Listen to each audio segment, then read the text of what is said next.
안녕하세요. I'm 닥터 임창락입니다.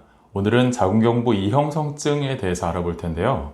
자궁경부 암은 여러 가지 암들 중에서 그나마 발생 과정이나 진행에 관련된 사항들이 비교적 자세하게 밝혀져 있습니다. HPV 바이러스에 의해서 발생한 이형성 세포가 점점 변형되면 자궁경부 암으로 간다는 것인데요. 이 자궁경부 이형성증을 진단할 수 있는 자궁경부 암 검사가 만 20세 이상의 여성분들을 대상으로 국가 무료 검진에 포함되어 있죠.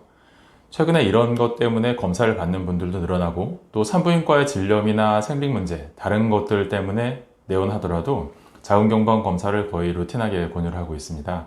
따라서 최근에 자궁경부 이형성증으로 진단받는 분들이 굉장히 급격하게 늘어나고 있는데요. 그런데 이런 말이 있어요. 자궁경부 이형성증 진단받아도 치료하지 않아도 된다, 자연 치유된다, 이렇게 생각하고 또 믿고 있는 분들이 있는데요. 실제로 자궁경부 이형성증 초기를 진단받은 분들 중에 40%에 해당하는, 굉장히 많은 분량이죠. 40%에 해당하는 분들이 치료 없이도 자연 치유된다고 알려져 있습니다. 그런데 이걸 반대로 생각해 보면 60%의 분들은 그래도 진행이 된다는 얘기잖아요. 그러니까 자연 치유될지 치료하지 않아도 될지에 대한 신중한 판단이 필요하다는 건데요.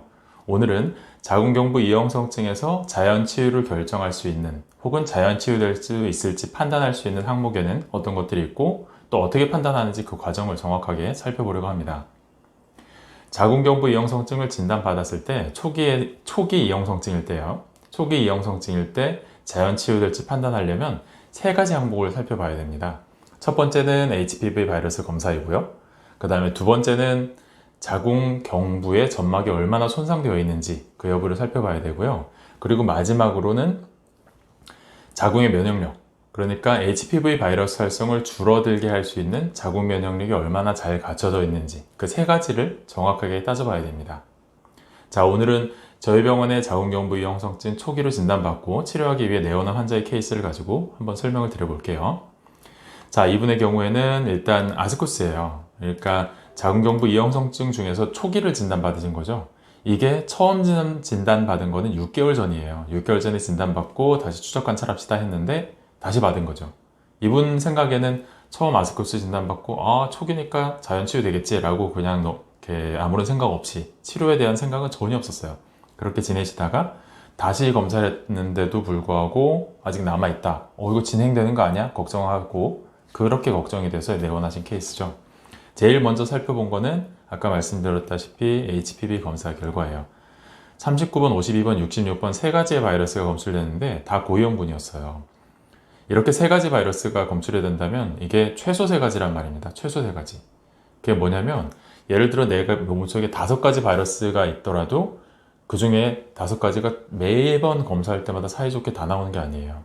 한 번에 한 두세 가지 나오고 다음에 번호 바꿔서 또 두세 가지, 이렇게 왔다 갔다 하면서 나오기 때문에 지금 세 가지의 고위험군 바이러스가 한꺼번에 검출됐다는 건 그래도 많은 가지수의 바이러스가 감염됐다라는 거죠. 진행될 확률이 좀 더 높습니다. 그리고 두 번째로 판단해 봤던 거는 자궁경부 점막 상태예요. 자궁경부 점막에 노랗게 나보시한 낭종들도 좀 보이고 있고, 빨갛게 헐어있는 영역들도 꽤 많이 보이고 있는 상황이었습니다. 이렇게 자궁경부 점막에 손상이 많으면 그 손상된 부위, 미세하게 상처난 부위로 바이러스가 침투해 잘 들어가요. 그렇게 들어가면서 활동을 하기 때문에 이렇게 자궁경부가 자주 잘 헐어있는, 많이 헐어있는 경우에는 진행될 확률이 좀 더 높다고 판단을 합니다. 그리고 세 번째로 보는 건 자궁 면역력이죠. 자궁 면역력을 결정하는 건 진류상균이에요. 진류상균이 얼마나 많은지에 따라서 바이러스를 감소시킬 수 있을지, 아니면은 더 활성을 보이게 할 수 있을지가 결정이 됩니다. 그 진류상균이 굉장히 중요하다는 얘기인데, 이 진류상균의 활성을 판단할 수 있는 가장 적합한 검사는, 그리고 간단한 검사는 질내산성도 검사입니다. 실제로 질내산성도를 평가할 때 이 색깔을 봐요. 이분 같은 경우에는 녹색의 결과로 나왔기 때문에 이건 중성환경이다라는 건데, 중성이란 말은 진류상균이나 유해균, 병원균들의 활성이 거의 고만고만하다는 얘기거든요. 그래서 자주 질염도 생길 수 있고, 그 다음에 자주 점막도 손상될 수 있고, 이런 환경이 만들어질 수 있어서 앞으로 바이러스가 더 활동을 많이 하고 더 높은 단계 이형성증으로 진행할 수 있다라고 판단을 하는 근거가 됩니다. 이게 노란색일 때가 약산성일 때, 그런 분들은 진류상균 활성이 높은 거니까 바이러스도 앞으로 더 잘 감소되겠다라고 판단을 하고 진행이 안 될 거예요 라고 판단할 수 있는 근거가 되는 거죠. 자, 지금까지 세 가지 살펴봤어요. 바이러스 검사 결과에서 고위험군 세 가지가 검출될 정도로 굉장히 많은 종류의 바이러스에 감염돼 있었고, 점막 상태를 봤을 때 상처가 많이 나서 앞으로 더 진행할 확률이 더 높아 보인다라고 판단이 됐고, 더군다나 자궁 면역력을 보려고 진료상경 활성을 봤더니 중성 환경이었습니다. 이분 진행될 확률이 굉장히 높은 것이죠. 어쩌면 6개월 기간 동안에 점점 많아지는, 그러니까 이형성세포가 더 많아졌을 수도 있어요. 이분 바로 치료를 권유했습니다. 자, 이렇게 세 가지 항목을 따질 때 이 항목들이 다 개인차가 다 있어요. 어떤 분들은 면역력만 좋고, 어떤 분들은 뭐 바이러스는 별로 검출이 안 되는데 면역력이 굉장히 안 좋고, 이렇게 좀 상황이 각자 다 다르거든요.